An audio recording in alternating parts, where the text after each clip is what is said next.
তো guys UP থেকে MP আইছে ইমরান প্রতাপগুরি আমাদের আসামে মাইনকাসরের মধ্যে। তো আয়া নিয়ে আমাদের আসামের কলিজা, আমাদের আসামের গর্ব, আমাদের আসামের সবারই প্রিয় মানুষ জুবিন দা, সেই জুবিন দারে নিয়ে কি কইলো এই এমপি ইমরান প্রতাপগুরি। তো ভিডিওটা দেখেন, ভিডিও দেখলে আপনারা বুঝবেন যে জুবিন দারে কি কইলো। ये तस्वीर लगी है ना जुबिन दा के इंसाफ के लिए। आपका एक एक वोट जुबिन दा के इंसाफ के लिए, आपका एक एक वोट मोहब्बत के लिए। एक तरफ जुबिन दा के लिए इंसाफ मांगने वाले गौरव गोगोई और कांग्रेस पार्टी खड़ी है, तो दूसरी तरफ जुबिन दा के इंसाफ मांगने वालों पर लाठी बरसाने वाला हेमंत विश्व शर्मा खड़ा है।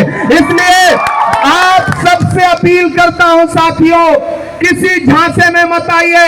कितने भी हेलीकॉप्टर उतर जाएं, कितना भी बीजेपी। তো গাইস যারা যারা ভিডিওটা দেখছেন তারা তো হয়তো বুঝছেন যে কি কথা কইছে, আমাদের জুবিনদার ন্যায়ের কথা কইছে। আর সে কিন্তু মাইনকাসর আইছিল, মহিবুর রহমান বাপ্পি কংগ্রেসের প্রার্থী আমাদের 11 নং মাইনকাসর থেকে এমএলএ ভোটে দাঁড়াইছে। তো সে কিন্তু ভালো একটা কথা কইছে, জুবিনদার ন্যায়ের কথা কইছে, যে যে সরকারে জুবিনদার ন্যায় দেখা নাই সে সরকারে ভোট দিবা কে। এই কথা কিন্তু হিমন্ত বিশ্ব শর্মাও কিন্তু এই ইলেকশনের আগে কইছে যে আমি জুবিনদারে ন্যায় দেবো, তারপরে আমার ভোট দিবে। আর এখন ভোট আইছে, এখন কয় যে আবারও আমার ভোট দাও, আমার সরকার নিয়ে হোক, আমি সিএম হোক, আমি জুবিনদার ন্যায় দেবো।